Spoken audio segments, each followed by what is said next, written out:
은혜와 자비가 풍성하신 하나님 감사함을 드립니다. 이 아침에 저희들의 마음 문을 열어주셔서 하나님의 말씀을 깨닫게 도와주시옵소서. 예수님의 이름으로 기도합니다. 아멘. 오늘은 누가복음 말씀인데요.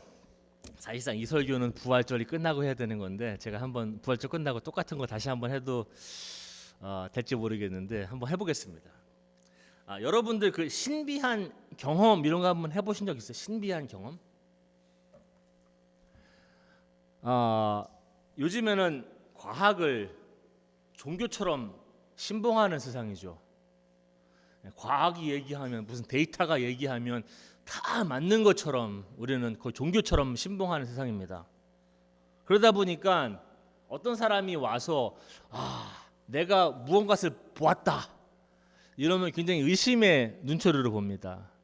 여러분들 그 많은 위대한 예술가들, 작가들, 또 우리 성경에서는 고대 이스라엘의 예언자들이 누누이 얘기합니다. 내가 뭔가 봤다. 내가 뭔가 봤다. 보통 사람이 잘 감지할 수 없는, 알아챌 수 없는 뭔가를 봤다. 어떤 영적인 장면을 목격했다. 아니면 신비한 목소리를 들었다. 라며 증언합니다.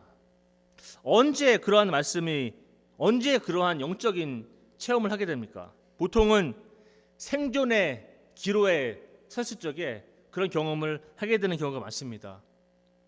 갑자기 임박한 비행기 조종사가 사고에 임박했을 때 어떤 경험을 한다던가, 아니면 산악인들, 우리나라 그 어몽길 대장 아시죠? 그 히말라야 산을 뭐 정복 몇 번 하시고, 저도 그분 인터뷰 들어보시고 그러면은 참 이게 대단하신 분들이다라는 거 많이 우리가 볼 수 없는 것들을 경험하시는 분들이에요. 위험 또는 죽음에 직면할 때 이 신비한 어떠한 존재를 만나게 되는 경우가 간혹 있습니다.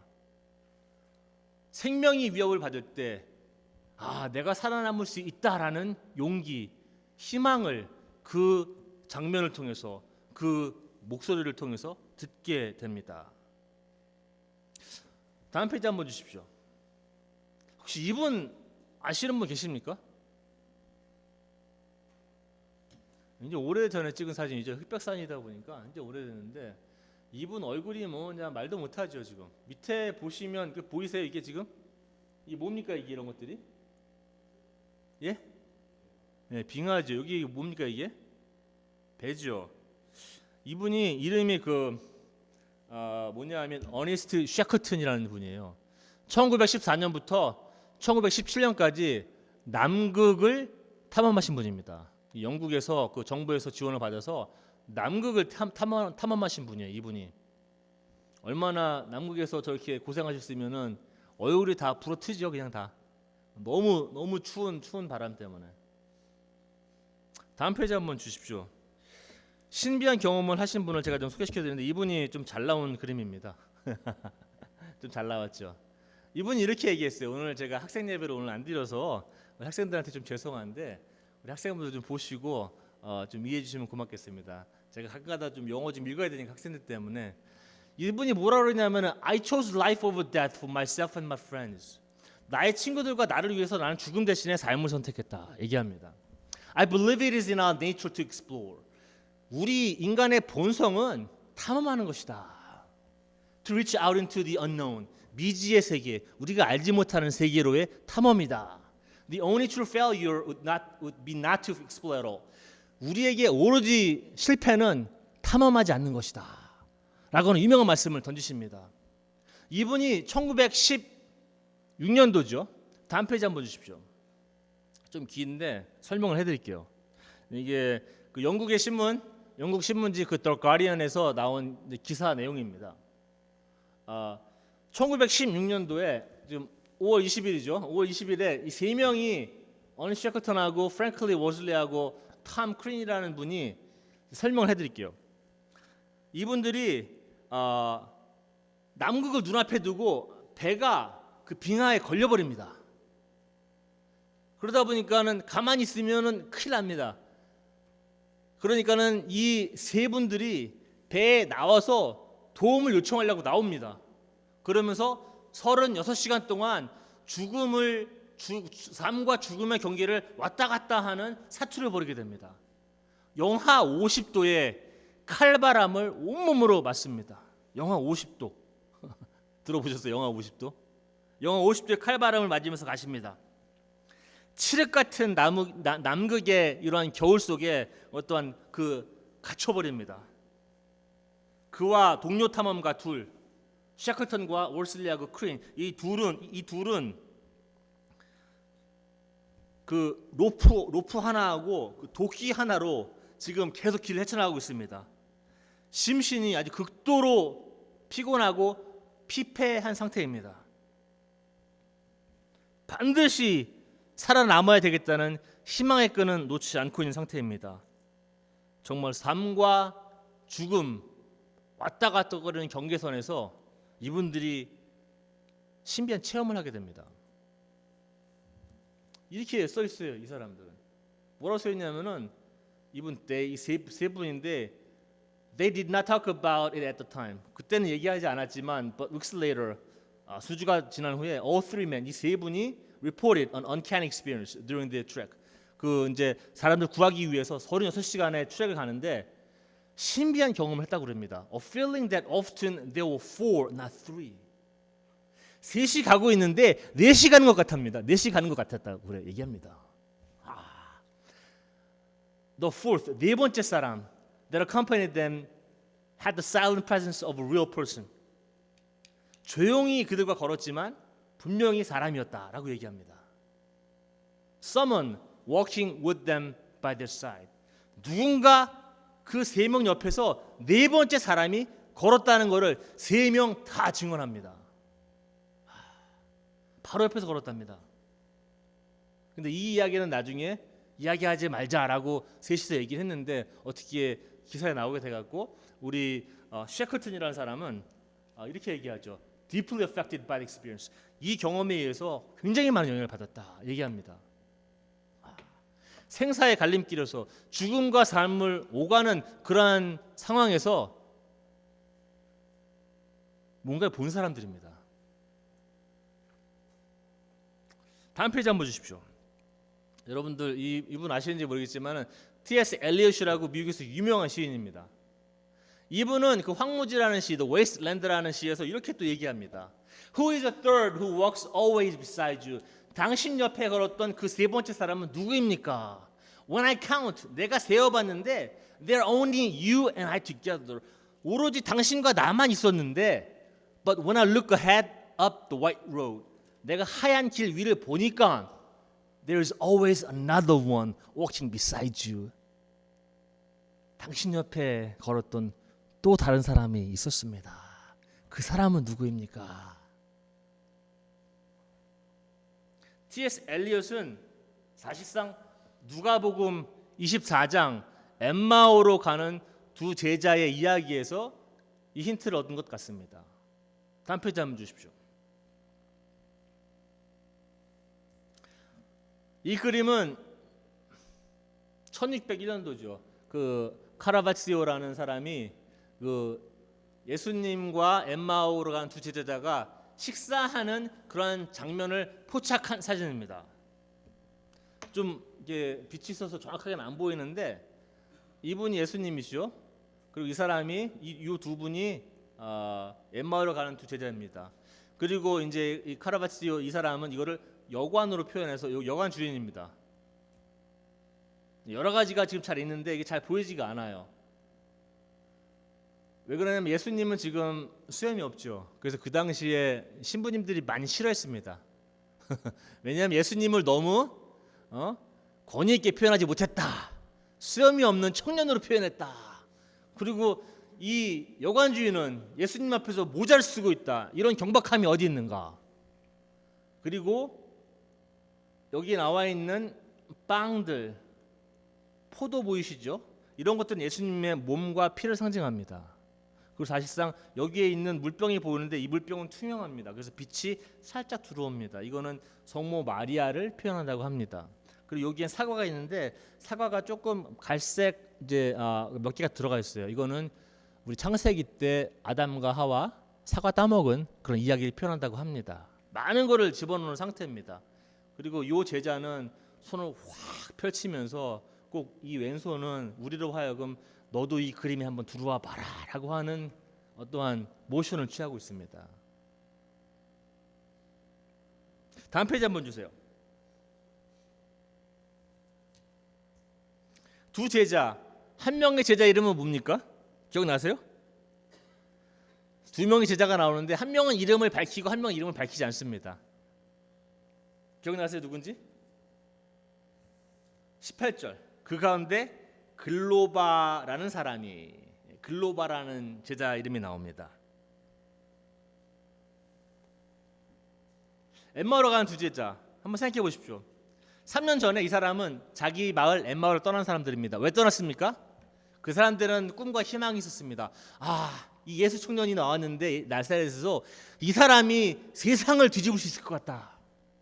이 사람이 그 로마 군들을 다 몰아내고 우리 유대에 독립을 줄 수 있는 그런 사람인 것 같다라고 3년 전에 이 사람들은 자기 고향을 떠났습니다. 그리고 아버님, 어머님, 친척들에게 다 얘기를 했겠죠. 내가 이 사람을 쫓아간다. 3년이 있다가 내가 올 건데, 3년이든 4년이 걸리면 내가 올 건데, 그때는 내가 금위 환양해서 올 것이다.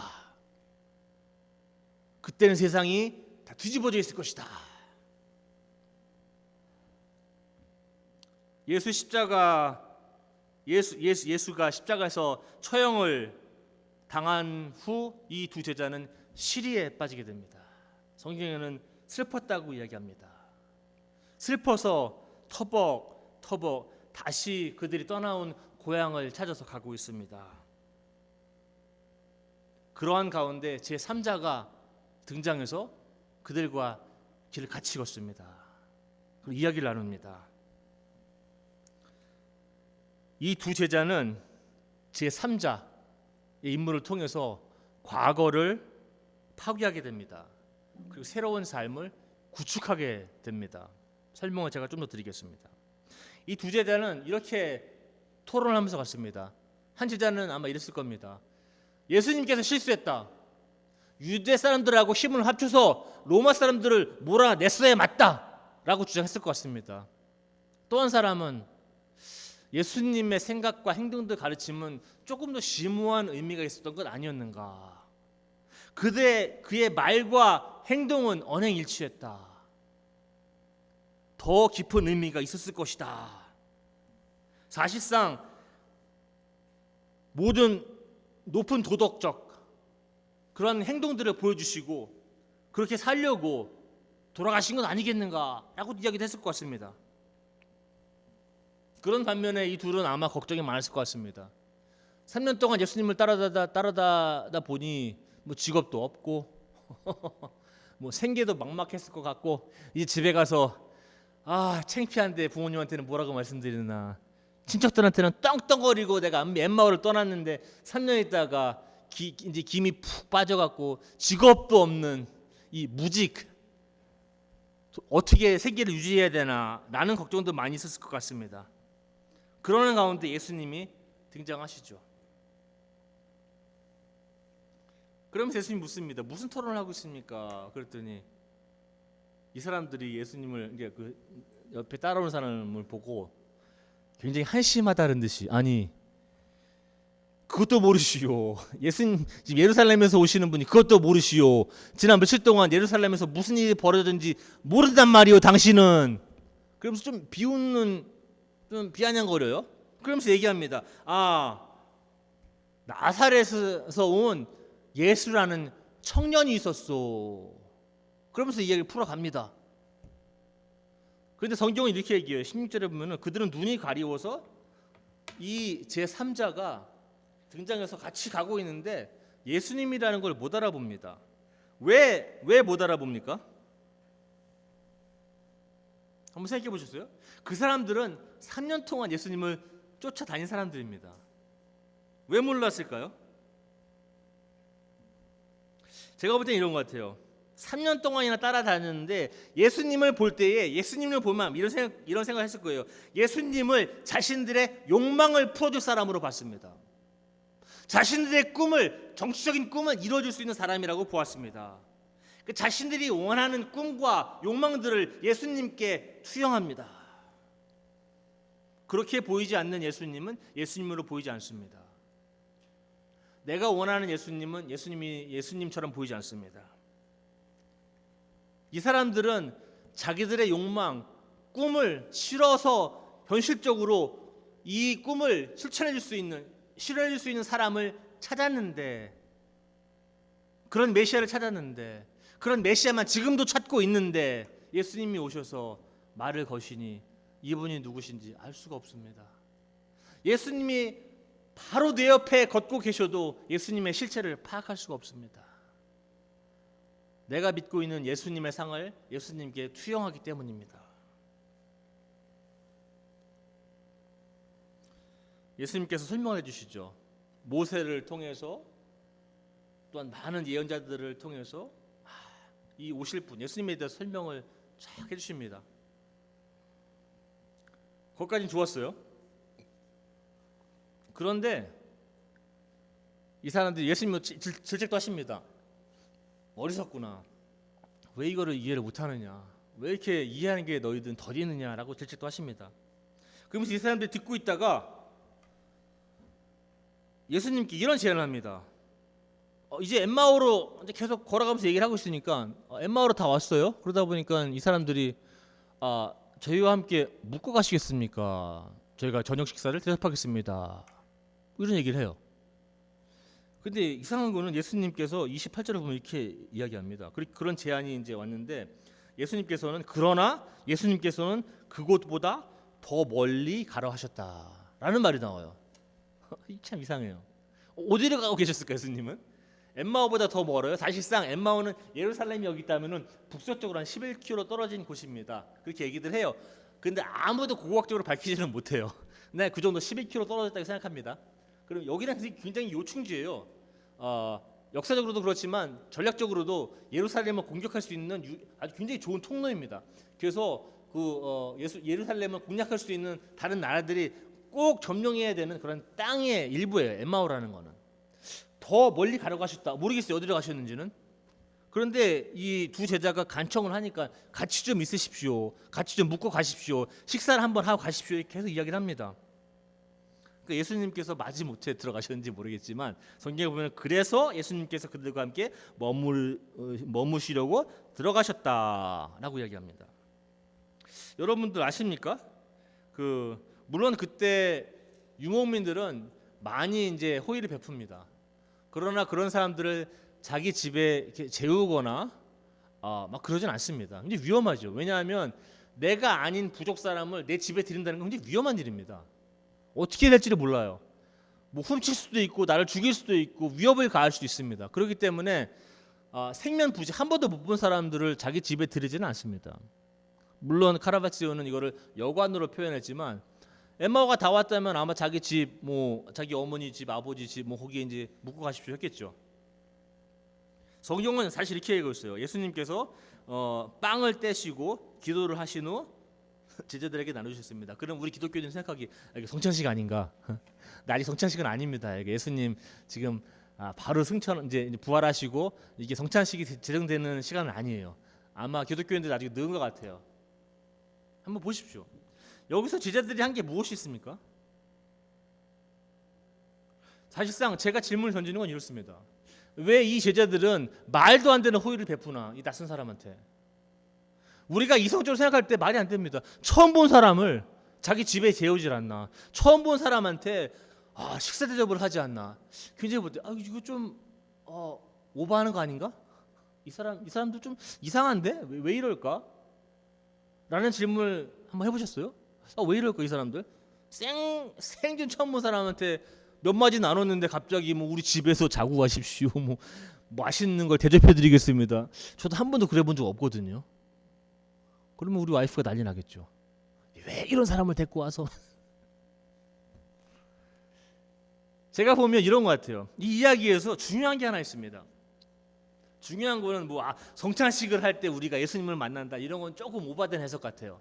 제가 볼 때 그런 걸 조금 이제 이렇게 옆으로 치워놓고 본다면 여기서 중요한 사실은 이렇습니다. 사실상 이 두 제자가 이 타인, 낯선 사람, 나와는 다른 사람에게 분에 넘치는 대접을 했다는 겁니다. 우리가 보통 사람이 상식으로 이해할 수 없는, 이성적으로 이해할 수 없는 호의를 베풉니다. 제자들이 예수님을 인식하게 되는 유일한 통로입니다.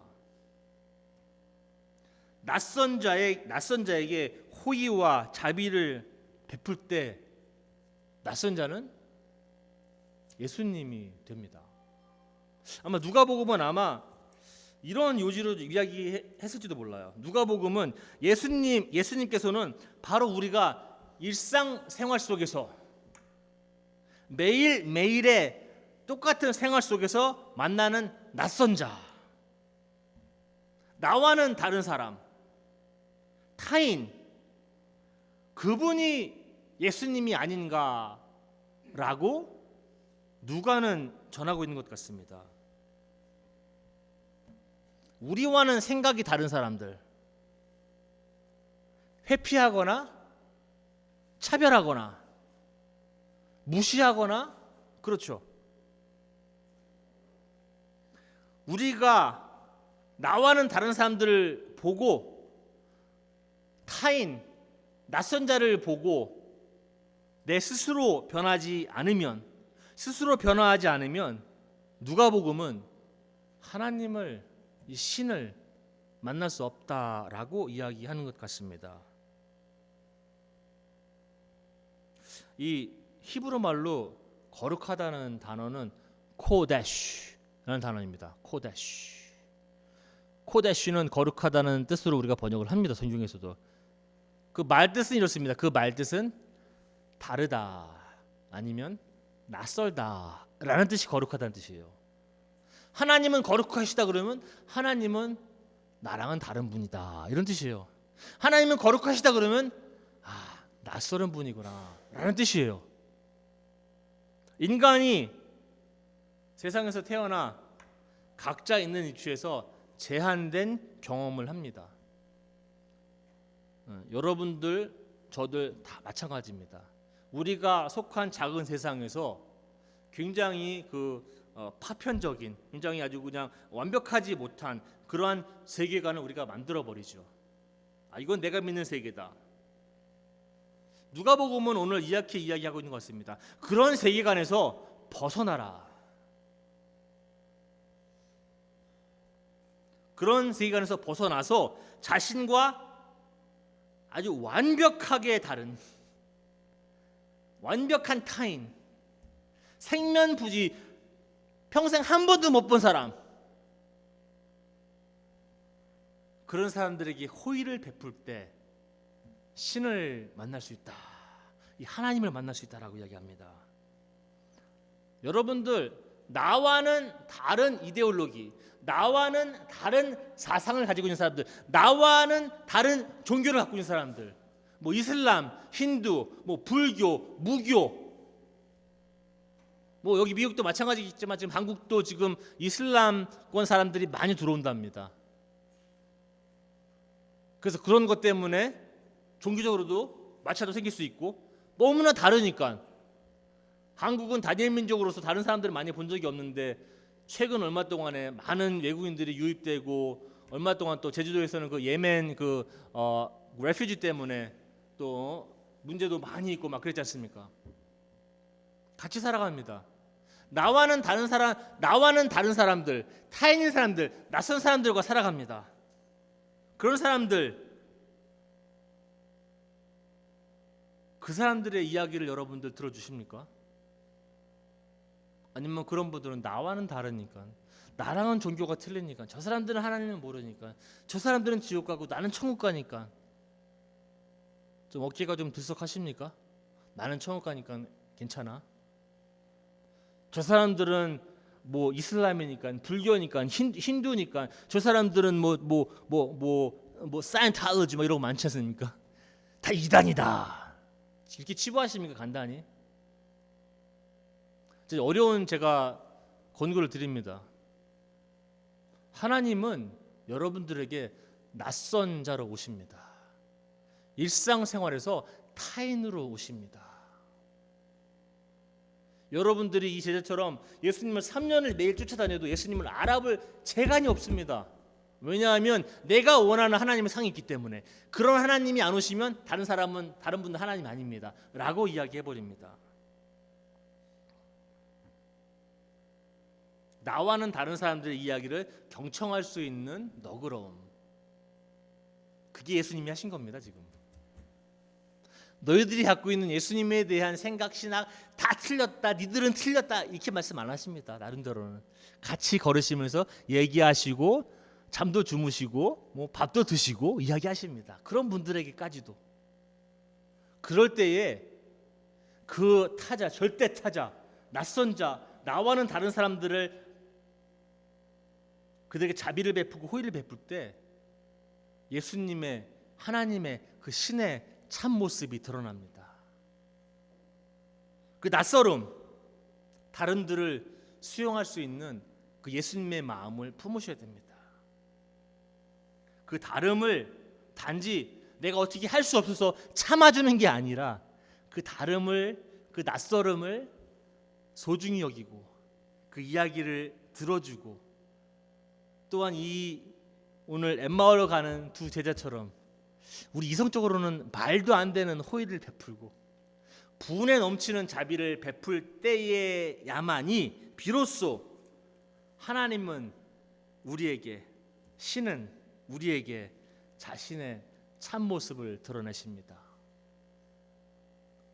제가 여러분께 질문하고 마치겠습니다. 지금 이 순간에 여러분들 옆에서 동행하고 있는 낯선 자는 누구입니까? 그 낯선 자를